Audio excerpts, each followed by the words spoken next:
Good evening and welcome to our Bible study tonight as we take a look at the Spirit, the Church in the Last Days, Part 2. Tonight is going to be an interesting time of looking at what believers have tried to do to be holy over the years and how successful they've been or not, and what takeaways we can get from what we've seen in them. So welcome tonight. It's so good to have all of you here and look forward to our time. So I'm going to switch over to my file screen and let me begin with prayer and then we will get started. Father, thank you so much for our friends who are on the broadcast tonight, for those who are watching now live and for those who will watch later. Please bless them and strengthen them and guide them, especially as we've had different kind of challenges lately, thinking of the weather for some, thinking of just the currents of our society. We certainly have had a lot of things going on. So we just want to take this time to pull away from our daily lives and experiences and think about your word and think about what we as believers should do. So thank you for our friends who are on this broadcast,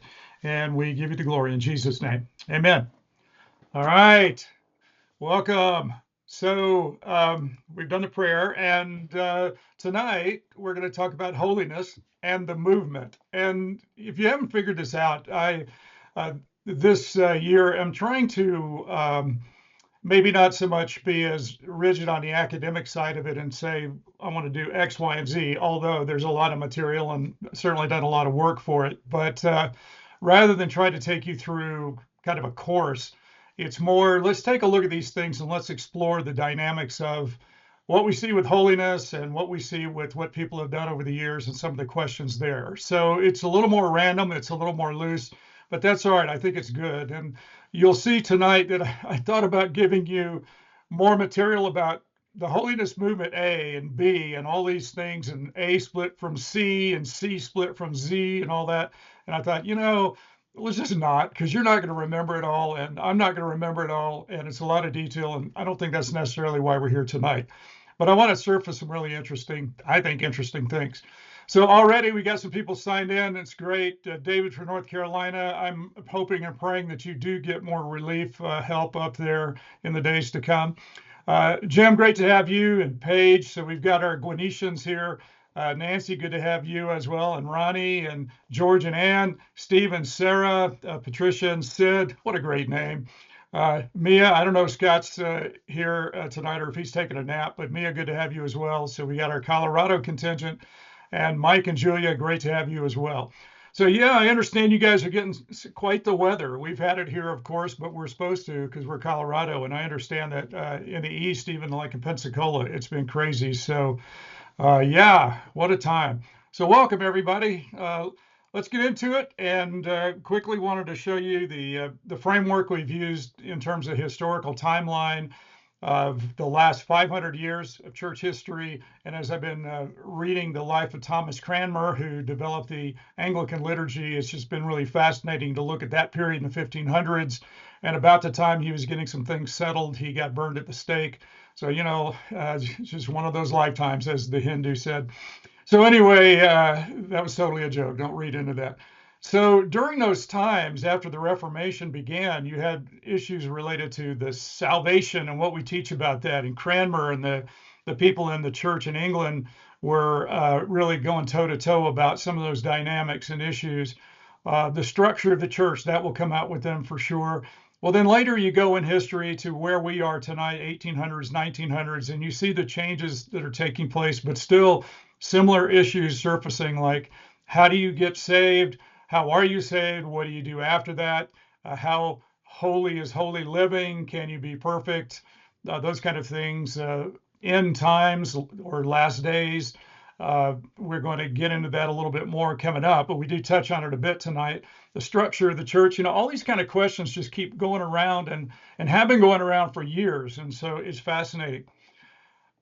So Karen and David, 6 inches of snow in lower Alabama. We're talking about Baldwin County, right, in Mobile area. And so that's a lot of snow. And Karen and David were out in Colorado recently, and I think that trip was all about getting them ready for snow. So y'all enjoy it. Have fun. So thanks for being on here tonight. You could be out there making snowballs and everything else, but you're here, so thank you.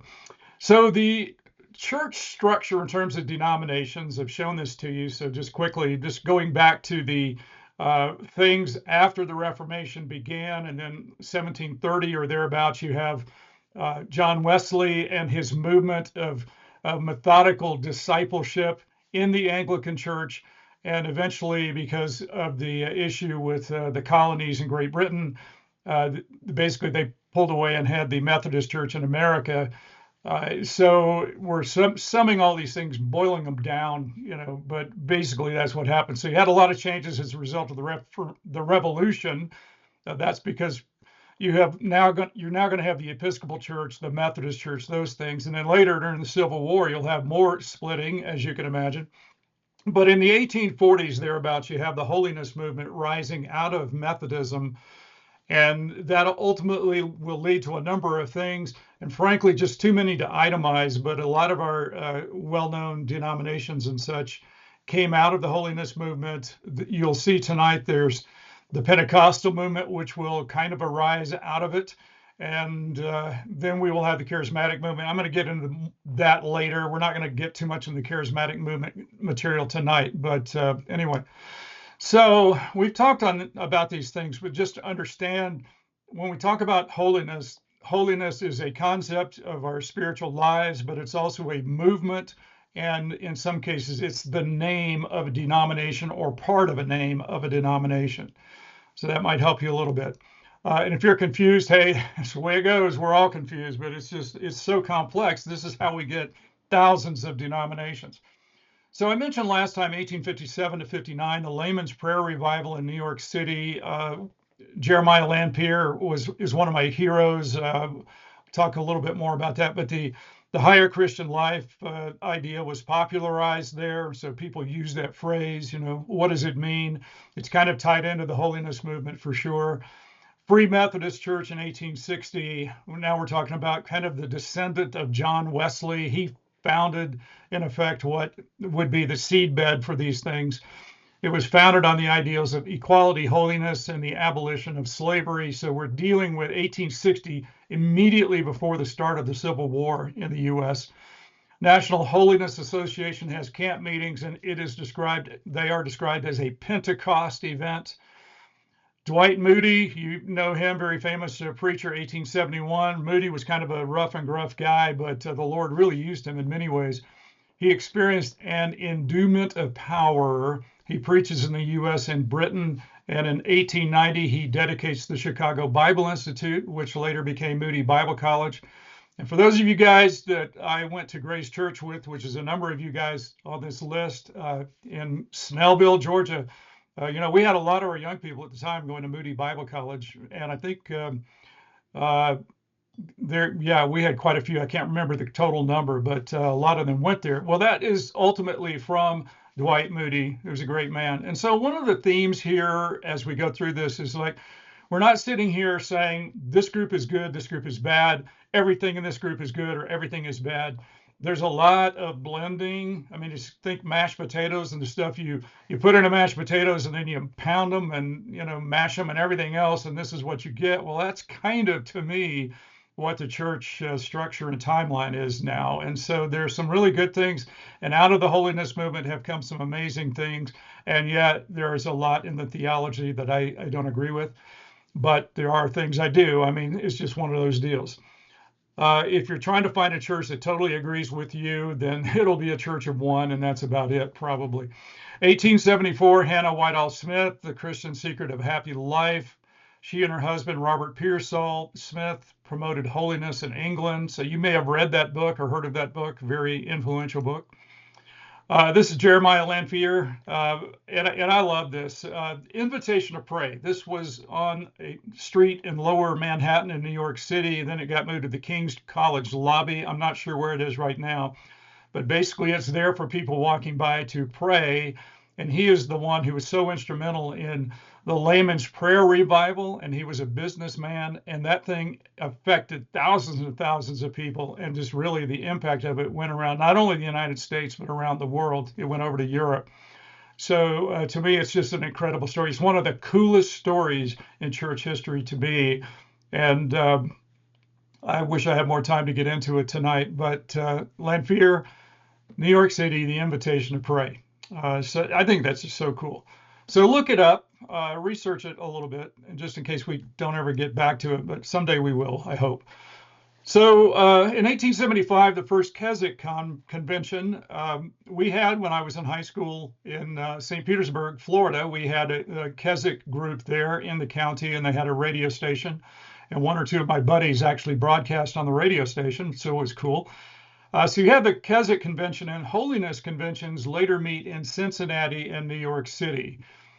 1878, the Salvation Army, founded by William and Catherine Booth, and you see here on the right-hand side a statue to Catherine that is in East London. So they were very influential, and they came out of the holiness movement. So a lot of cool things, and I've done many conferences where Salvation Army members were in the classes and all of that, and I know they have a strong heart for the Lord, and they sacrifice to be able to serve him. So I have a great deal of respect for the Salvation Army, for the work that they do, and for the people that are in the Army. And they do have rank. It is an army per se. So God bless the Salvation Army. Now, last week I touched on this, and I'm just going to show you a summary of this, that it would help as you understand the holiness movement to grasp the fact that we have a first work of grace, which is when a person is born again, also known as justified. They are saved, and that person experiences that the first work of grace. Now, for me, there's a lot more that goes into it at the first work of grace when you come to Christ, that it is the work of grace, not just the first of a sequence of them, but a lot of things happen at that time. So for me, when I teach, I will not use the expression first work of grace. But if you're in the holiness movement, you believe that there's a second work of grace if you're in the pure holiness movement as originally designed. There have been a lot of changes in different ways, but basically you believe in a second work of grace where after the new birth, you grow, and then you have full consecration, and then you're cleansed from original sin. So it's the belief that the original sin is eradicated. This is sometimes called the full gospel, saying that the first work of grace was not the full gospel, it was only halfway there, so to speak. It's sometimes called the second blessing. And then when Pentecostalism came in, as a general rule, in Pentecostalism, there was a teaching about yet a third work of grace, which is empowerment by the Holy Spirit to speak in tongues. And for many, speaking in tongues was evidence that they were still saved. And so it was considered a third work of grace by the Pentecostals. Now, not all holiness people were Pentecostal or are Pentecostal. Some became Pentecostal, and there are many who rejected this concept, and so they just stuck with the first and second work of grace. So the deal is, if I tried to chart all of this out for you, it would be a chart that would look like a giant hairball, and basically there's no reason to do it. We're not going to do that. So I just wanted to make you aware, though, in general, this is what we talk about. And when we get to the charismatic movement, then obviously the third work of grace is on steroids, if I can put it that way. And sure, I can put it on that way. It's my broadcast, so I'm going to do it. So anyway, I wanted to add down there at the bottom, many of the early Pentecostals came out of the holiness movement. There is some overlap between holiness Pentecostals and the charismatic movement, but they are not the same. So if you say, well, they're Pentecostal, also known as charismatic, it's not the same. There's some overlap, but it's not the same. So we're starting to get into Venn diagrams here, if you remember that from math. You know, I took math back in the 1800s. So anyway, the holiness timeline, 1881, the Church of God Reformation movement. And I put that on there because it's actually pretty well known. It's the later Church of God, Anderson, Indiana, which was founded. And there's a Christian college there. And one of my baseball heroes, Carl Erskine, was from Anderson, and he was very involved there, a strong Christian believer who died recently. First Church of the Nazarene in 1895 was founded in Los Angeles. There's going to be a Los Angeles theme tonight just because a number of things happen there. It just so happens that we touch on that tonight. But you'll also see Chicago, New York City, how the cities have been so impactful. And now I would throw Atlanta in there. I tell people I think Atlanta is maybe the most underappreciated city in the country, maybe. I don't know, but it's just such an amazing city. That people don't realize just how incredible it is in so many different ways. Well, in 1901, you have this is kind of funny, but the Methodist Pentecostal Union Church, later called Pillar of Fire Church, founded by Alma White in Denver, a strong proponent of feminism and the Ku Klux Klan. Sorry, I'm having trouble speaking tonight. She was hostile to Catholics, Jews, Pentecostals, other races, and immigrants. And if the Broncos had been playing back then, she would have been very hostile to the Kansas City Chiefs, but that's getting ahead of ourselves. So I just thought it was interesting. I put this in there because I wanted to show that there's interesting dynamics. And the only way really to figure out when you're looking at a church what they really believe is by asking them directly, because there's a lot of different topics, practical and theological. And it's easy to assume that because a church has such and such name, that they believe X, Y, and Z. And I'll give you a couple of examples of that, although there are many. Like if you talk to somebody from a Bible church, usually Bible church in my context is a church that has a pastor who either went to Dallas Theological Seminary or is influenced by that movement, and it's an independent church. But in some circles, a Bible church would be more of a charismatic type church or Pentecostal. So it really depends. So you just have to ask specifically, what do they believe? And with so many churches sprouting up, like in strip shopping centers, and they take on some one word name, it's like they have no legacy, in my opinion. They have no depth to them. I mean, this is an honest statement. It might sound critical, but it's just true. If you ask them, what is your legacy? They might say, well, we were founded 3 years ago. And you're thinking, well, what is your historical, biblical, spiritual legacy? Did you come out of a movement, whatever? And they may not have. And so it's different than dealing with someone who is Southern Baptist. Even then, you have to think about the group from Southern Baptist Convention they came out of, and if they're cooperative program or not, and those kind of things, or the cooperative Baptist or Methodist would be the same way. Anglican, are they ACNA? What are they? But there's a little more continuity to that. But when you're dealing with a church that just started a few years ago, you may have trouble figuring out who they are, what they believe, and there's a number of things you might have to ask them about, almost like you need a checklist, and you can find out. So here's a case where the name Pentecostal's in the name, but Alma White was hostile to the Pentecostal movement. So you would not guess that. I will tell you, being in a country spiritual environment with more country type churches, you might assume that they're free will, they're Arminian, and yet they may well be Calvinist. It's one of those cases where you just have to ask and find out. So 1906, Pentecostalism had its so-called birthday, if you will, in 1906 with the Azusa Street Revival in Los Angeles. So already we see the Church of the Nazarene, which is not necessarily Pentecostal, but it's holiness, founded in LA. And now we have the Azusa Street Revival in LA, downtown Los Angeles. And that's considered to be the birth of Pentecostalism. Pentecostalism went around like Houston, it went to Kansas City and other places. And so this revival had a huge impact. And we're going to talk more about that in a moment because I'm going to show you a couple of pictures related to it. 1907, the Pentecostal Church of the Nazarene, founded in Chicago. 1908, the Church of the Nazarene, formally founded. And then the last one on this list is in 1923, Asbury Theological Seminary, founded by Henry Morrison, a Methodist college president and holiness preacher. So it's very possible that if you have a Methodist church that your pastor went to Asbury, some of them go to other schools, like maybe Candler or something like that. But I've got a good friend, and you guys from Gwinnett know him quite well, but he just got his doctorate from Asbury. And so they have certainly had quite an impact. So Asbury is a well-known school. And so there you go. That's kind of the timeline of the holiness movement. And again, you have to separate what people teach about theology. You may agree with some things, you may not. But in that conversation, don't forget that there has been a ton of impact spiritually through the holiness movement. And it raises a lot of interesting questions in terms of just practical things that we're going to get into tonight. And feel free to weigh in if you got any comments or questions. I see we got some new people, Delbert and Dana and maybe David. So good to have you guys here tonight. Welcome. You've come to the right place. So let's go to Los Angeles.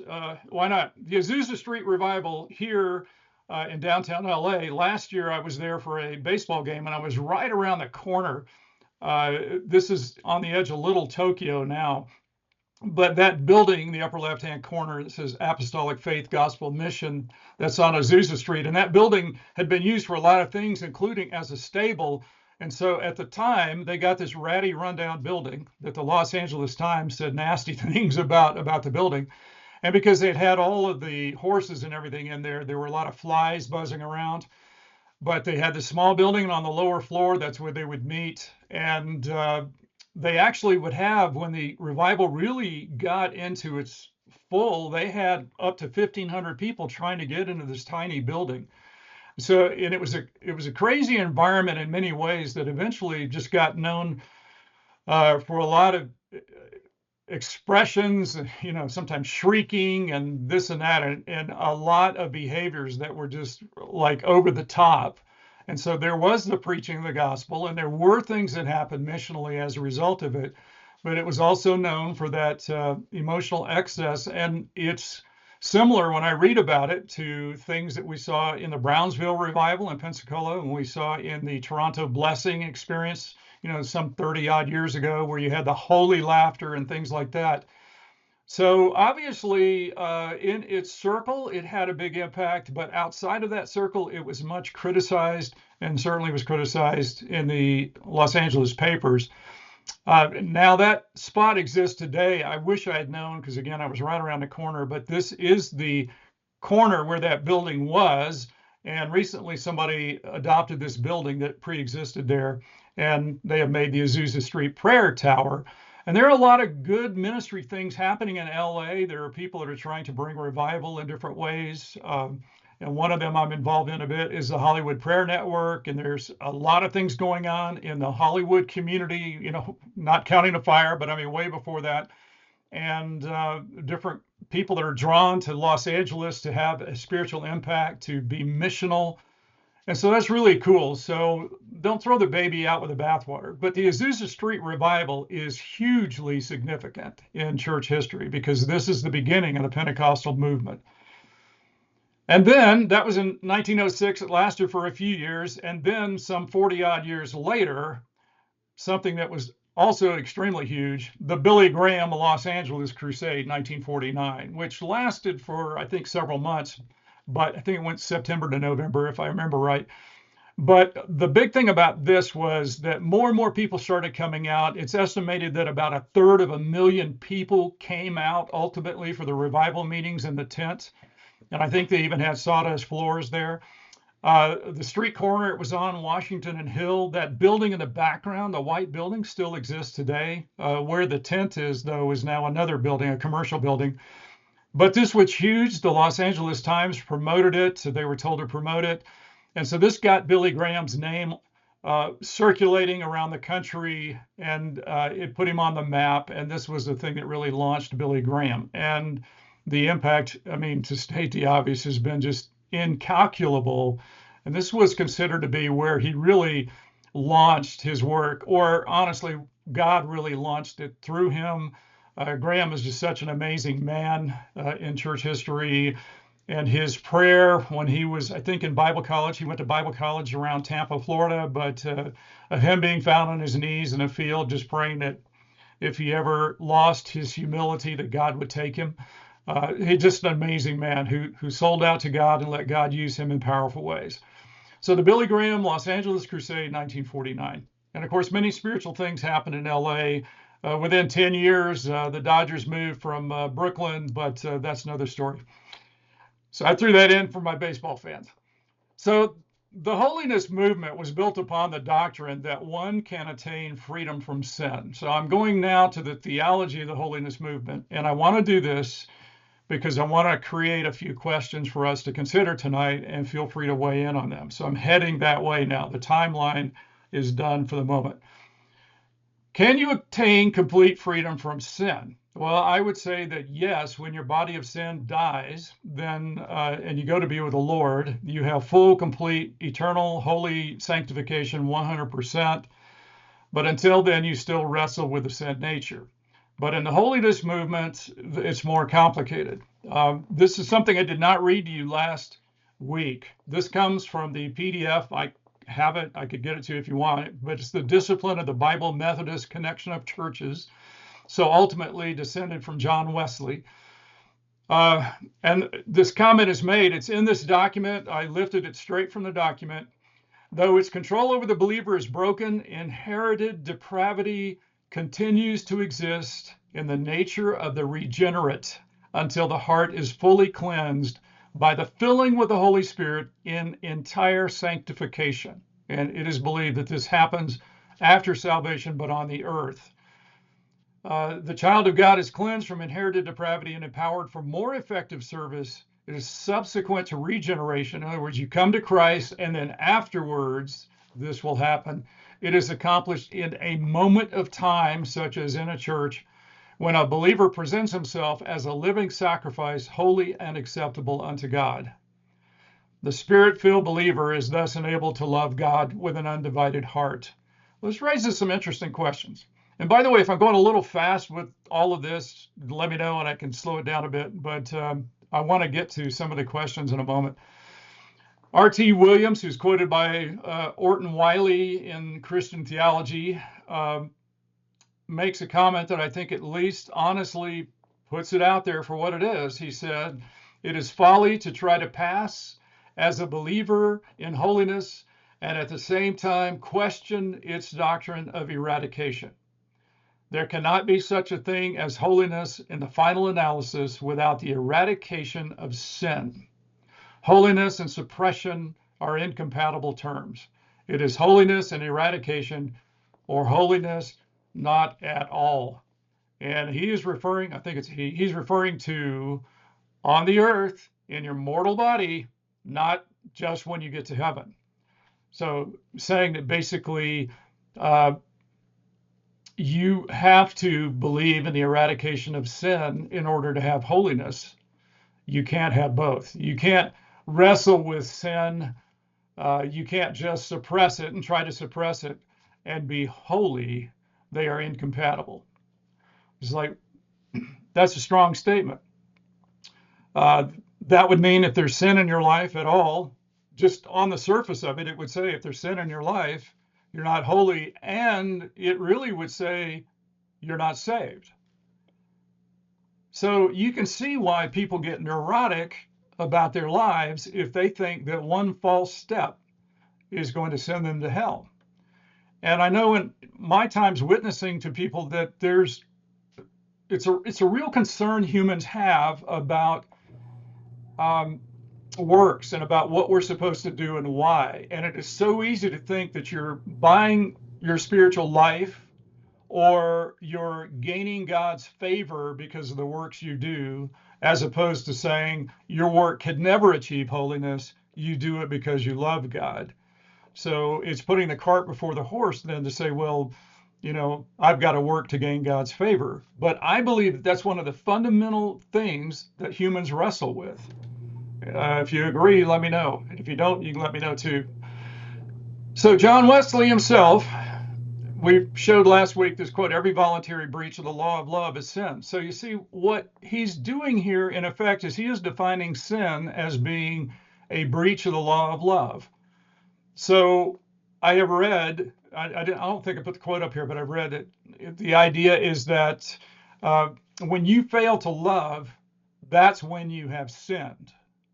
If you're not loving as you're supposed to, which, number one, I would say the definition of sin is much, much broader. Sin is falling short of the glory of God, and whatever that means, not just specific laws that you obey or disobey, but of God's holiness completely, not just the fact that you fall short regarding love. And then the other thing about it is if sin is falling short of love in the sense of you have not loved as you should, then all of us are condemned. Remember the words of Jesus on the Sermon on the Mount. And what the scripture teaches is like if you have a heart that has hate in it, then that's basically sin.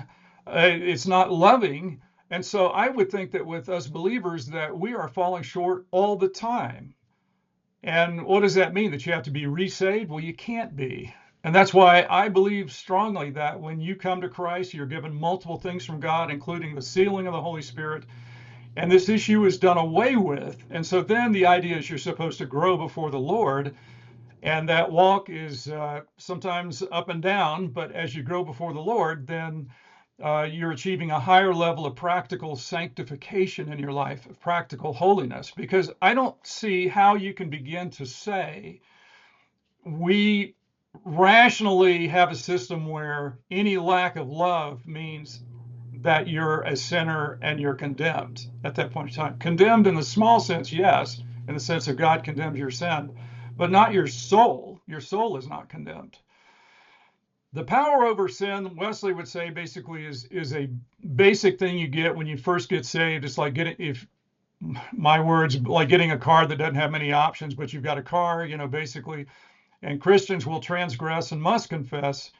And so he does say there's confession for transgression. You're like, I don't understand how all this fits together. And I don't see it clearly explained. And I feel like it's heading in the wrong direction theologically to pretend that you are going to risk your justification, which was done not through your work, but through the work of Christ, because you have failed to love somehow. And so Harry Edward Jessup in The Foundations of Doctrine, it should ever be borne in mind that believers cannot commit sin without forfeiting justification. So I have that PDF. I pulled this quote straight out of it. Forfeiting justification. Sorry, man, I don't get it. I don't see it from the Bible. How can you forfeit the work that God did that could only be done by him and it was done for you and you were sealed eternally? I just think that's so misleading. But anyway, that's the theological side of it. So let's go to the practical side now. The holy lifestyle is something everybody wrestles with or should wrestle with. And obviously nowadays, I mean, it's a mess out there, and it's always been a mess. Sometimes society has covered it up better than other times. Early church, the Corinthians and others, I mean, they dealt with all the stuff we deal with. So it is the never-ending struggle that I think we all have of how to live holy lives in the world that will pollute us. God did not save you and pull you out of the world. He does not do that. That's not his plan. That's not what he does. He leaves us here to have an influence. And I once heard, it might have been Swindoll who said this, but when you put a white glove in your hand and you put it in the mud doesn't get glovey, the glove gets muddy. And that's certainly true. But because we're around the mud all the time, it is a never-ending battle every day to think about how to live a holy lifestyle. And for some, their solution, which isn't really a solution, but their solution is to stay out of the world completely. Well, the challenge to that, for one thing, is the fact that you still have the sin nature inside of you. And even if the world is never anywhere near you, you're still a sinner. Now, if you believe that your sin nature was eradicated, then you might have a different perspective on it. But I don't see that, and I don't see it in the scriptures. I just do not see that in the scriptures. And anyway, so we should be dress and behave in a manner becoming unto holiness. That's the thought behind living a holy lifestyle. So I think we would all agree, yes, we should do that. And we should strive for the higher Christian life, depending on how you define it.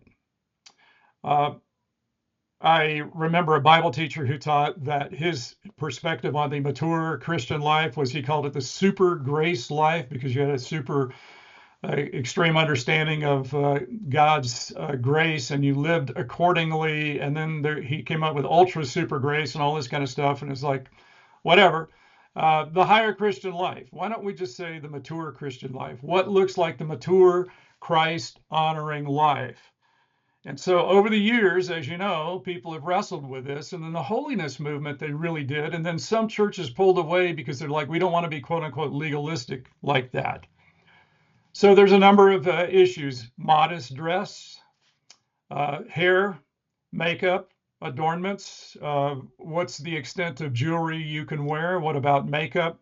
And of course, the joke is some people really need it to, et cetera. But I was watching the inauguration yesterday, and somebody said, "Did you see so and so?" And I'm like, "Well, I was actually noticing just how much plastic surgery had taken place in the room when I was watching." But anyway, it's just kind of a never-ending question of what is Christ's desire for you in your life and how you live and how to be modest. Now, if you're talking a group like the Amish, for example, then in the desire to not be flashy and attention getting and to be plain, the plain people would have uh, the subdued colors and the subdued outfits and everything else, and yet they look extremely clean and very sharp, and they look great. But they're looking at, we're going to have an extremely modest, non-worldly kind of appearance.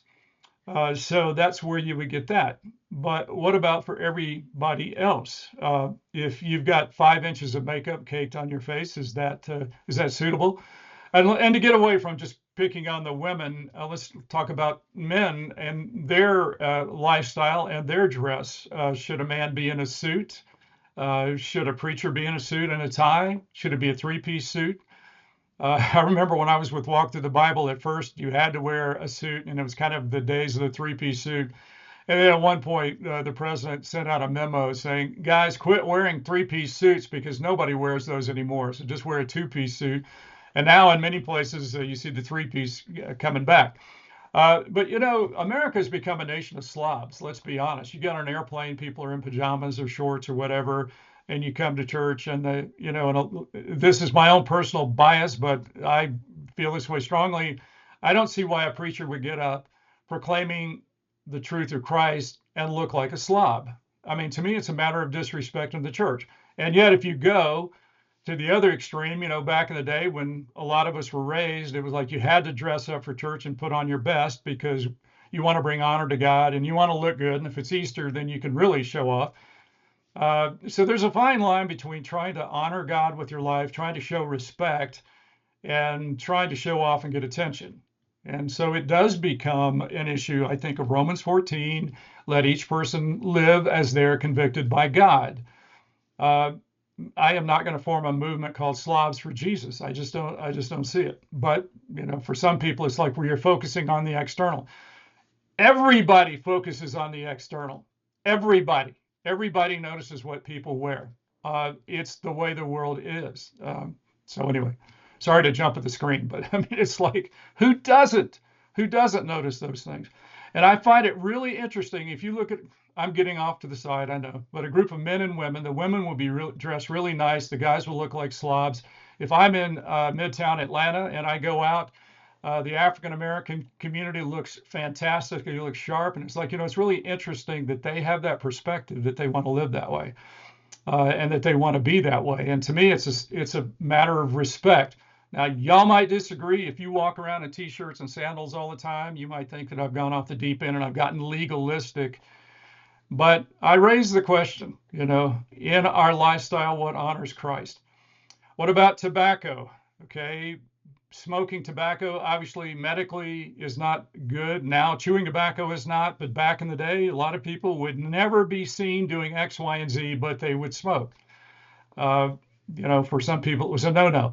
Same thing with alcohol. Now, back in the day, in the holiness movement, you had the temperance movements starting up. You had, that campaign against alcohol. Then you had prohibition in the United States. Well, was that a good thing? It appears sociologically, maybe it wasn't the best. But the other side of it is that if people don't drink, they don't have problems with alcohol. So it protected people to not drink. Does that mean we should not drink at all? No, I'm not saying that. Obviously, they drank wine in the New Testament. That was a part of their diet. They had a different solution of alcohol in their drinks. It was a different, less potent form, but still, they did in the New Testament. So for me, it's like I don't think you can legislate this issue. I do find it interesting, though, now a lot of doctors are saying, there's no compelling reason to drink alcohol. It's a poison, and we recommend you just don't at all. But again, Romans 14, you'll have to decide where you're going to fall on the spectrum related to alcohol, drugs. People, a lot of them would not be caught dead taking an illicit drug, or in Colorado, for example, marijuana is no longer illicit, but they would never be caught dead doing that, and yet they are addicted to prescription drugs.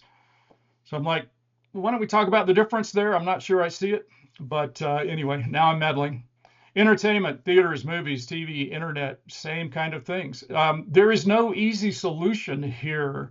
You have to decide before the Lord what will honor him, what will be too much or too little, what is acceptable, what is not. I will say most of us are guilty of this. We will allow language in our houses from the television that we would never allow from people coming in. And I think that's very convicting. So I've been convicted about that.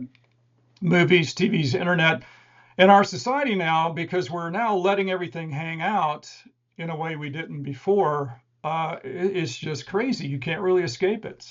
You probably heard, I guess, a couple of weeks ago in the news about the lady who had sex with 100 men, one after another, and then supposedly another lady with 1,000. I mean, it's crazy. I can't process that. I don't want to process that. But all of this stuff in the public discussion now in a way that it never was before. So the idea of a holy lifestyle, now you think back to the temperance movement and you think about the early holiness churches and you think that just seems so quaint now to think about. It's incredible. Speech, clean speech, now the boundary of clean speech is much further over than it used to be. What about music? What about dancing? Does music have to be only church music, whatever that is? What about the beat? Excuse me, you remember years ago, people really hung up on the beat. And, what about dancing? Those kind of things. Gambling, again, one of the trends in our society now, when you watch sports, gambling is promoted so much. And thank goodness that they have the kindness to tell us, gambling can be addictive. You may want to be careful and you may need to get help. And it's like, yeah, but you keep putting these commercials up encouraging everybody to gamble. So if I'm coming across as legalistic, that's not my intention as much to just raise the question of what is a holy lifestyle. And you may have a set of rules for yourself that you consider to be personal rules that you would say these are not necessarily scriptural per se, and I'm not insisting that you do the same thing, but for me, this is how I want to live. To me, that's not legalistic. That's your discretion in your wisdom in your spiritual life, and that's fine. Delbert, I see your comment. I'll come to that in just a minute. Electricity. Now, I put this on there. If you're wondering why I put electricity on here, I'm not saying electricity is evil, but I'm saying the Amish point of view, if you're old order, you're pure Amish, your point of view about electricity is that electricity is forbidden because it connects you with the world. There's a direct line between you and the world. And that's why in the Amish communities, many, if not most, are allowed to use batteries because there's not a direct connection. So they could have a generator in their backyard with batteries and with a phone in a building outside the house so that they can communicate, but they wouldn't have an electric line directly to the world per se. And then we talk about holy lifestyle. These next things are not necessarily just about holiness, they're about practice, but what about revivals and how necessary they are to your spiritual life? What about church practices, church services? Do we want a high church or low church? So last night I was reading this big book on Thomas Cranmer, who again founded the English church in terms of developing a liturgy. And it was interesting, the arguments that they were having about just the minute details about what priests could wear or not, how many times to have communion, what could you do in the communion service and everything else. And you look at all of these things that we get wrapped up in, and I'm like, I just want to roll my eyes. In fact, what's kind of funny, I like having communion every Sunday, but when he tried that in the English church, a lot of people didn't like having to do that and they felt convicted. And so they stopped going to church on Sunday mornings. And in some cases, they would send their servant to go. It was just crazy. Another interesting thing, which is an aside, but I just thought it was interesting, was as they developed a liturgy, they shifted away from a funeral service that was more focused, in his words, on the corpse, in the sense of you're talking to the corpse. And it was more about the people that were gathering there. It was a really fascinating conversation. So there's so many things we could get hung up on in terms of details of living, of church detail, and everything else. My perspective is simplistic in the sense of I want to have a simple lifestyle, glorifying the Lord, and not have all the trappings. I don't want to wear a robe. I will not wear a robe unless I have to. I don't want X, Y, and Z. I just want it simple. All right, let's see. We got a couple comments here. I'm going to share this and then I'll come to your comments and questions. 4 must-reads on holiness. I've got 4 books I want to highly recommend that you read. In fact, I would say you must read them. You cannot not read them. You must read them. Each one of these 4. And they will address the things we need to consider about holiness. And here they are. Romans, 1 Corinthians, 2 Corinthians, and Galatians. Galatians taking up the question of freedom in Christ versus legalism. Romans obviously addressing what is the real gospel, etc. 1 and 2 Corinthians in a rowdy community in Corinth. Holiness in the context of a really rowdy, sinful, corrupt community and how the believers had gotten involved in that to some degree. All right. So I recommend all of those. I'm going to put my contact information up here in case you want to hold the guilty accountable for tonight. All right. Karen Smith Walton, Super Grace Life. You haven't heard that in a while, have you? Delbert, could you use 1 Corinthians 10:31 as a standard of conduct? Well, Delbert, let me read that. So whether you eat or drink, whatever you do, do all to the glory of God. Thank you, Delbert, for suggesting that. I absolutely 100% believe we could. Same thing you believe, and I believe we should. And combine that with 1 Corinthians 6:19, your body is a temple of the Holy Spirit. Look at Colossians chapter 3, etc. Whatever you do, do to the glory of Christ. Yeah, for sure. So whether you eat or drink, in other words, some people will feel convicted about their diet. Some people would go to the market that had food sacrificed to idols and they had no problem eating it. Some people did have a problem with that. Same thing with alcohol. And it's like, yeah, I think each Christian has to pray before the Lord and go before the Lord to determine what does God want for that person, which puts that where it ought to be. It puts it at your heart level with your soul between you and God together, directly communicating about God, what is best in my life. Not because the First Metho Presbyterian Baptist Church tells me I have to do this, but because I think it glorifies you. George, you sure you want to ask this question? How do you feel about U.S. flag and Christian flag displayed in sanctuary? All right, my personal opinion, this is going to make me not so happy, or not some of you not so happy with me. I am 100% opposed to both in a church sanctuary. And the reason is I feel like it is not a U.S. institution. You know, the whole thing about separation of church and state has been overblown for sure. It was designed to protect the church.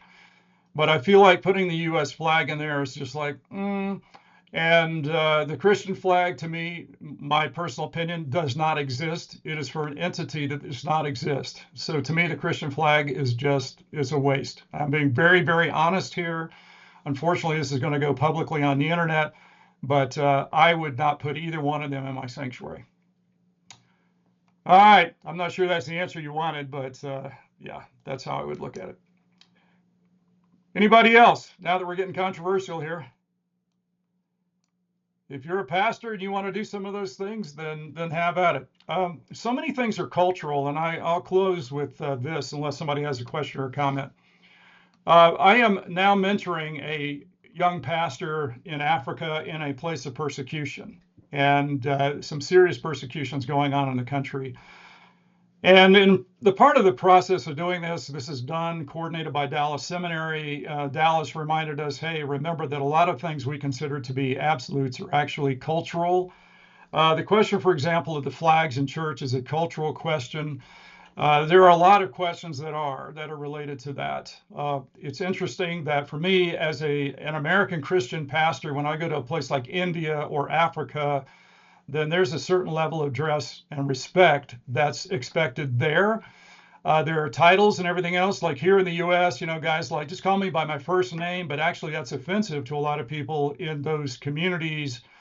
They want to honor you and have the honorific of calling you by the title.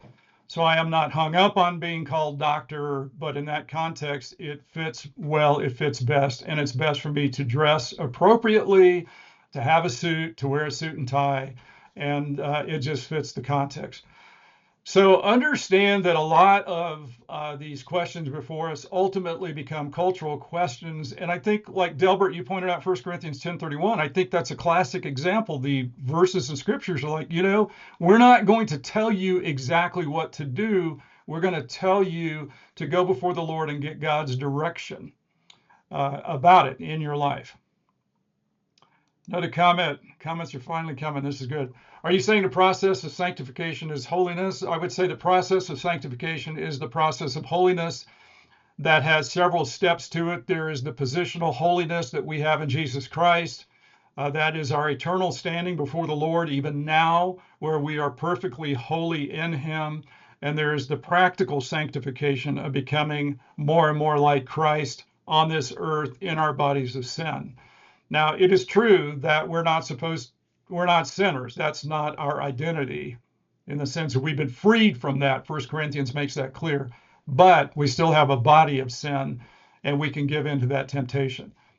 So I would say there's a lot of overlap between the two. Holiness, purely spoken, is the integrity of God, and it's transmitted to His creatures.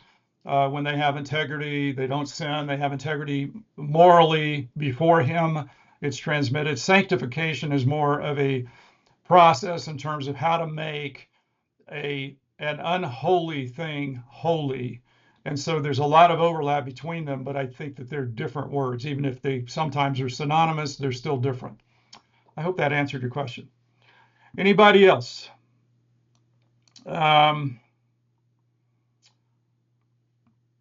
I'll give it another minute here. I appreciate you guys being on here. This series is kind of like, how do you title it, and how also do you explain it? Like for Facebook, I'm like, how do I explain this? What we're going to do tonight. It's a little challenging, but I wanted to get to the practical side of how do we walk in holiness before the Lord in this generation, and I wanted to get into the issue of how do we share God's truth and the gospel in our society in an unholy world, and how do we honor Him? So these are questions we'll be looking into more.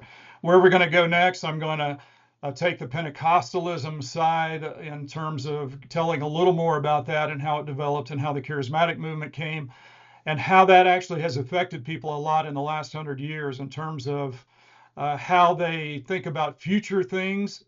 In the charismatic community, they're very big on future things, how they think God has been working and what we should do. A lot of interesting questions there. And then we will move a little more toward the last days thinking and what Scripture says about that. It's a lot, yeah. So Julia, it is a lot to think about for sure. It is for all of us. And before I ever get in here in this broadcast, believe me, my mind has been spinning as well. Thank you all. Love you guys, and we'll see you next time. Take care.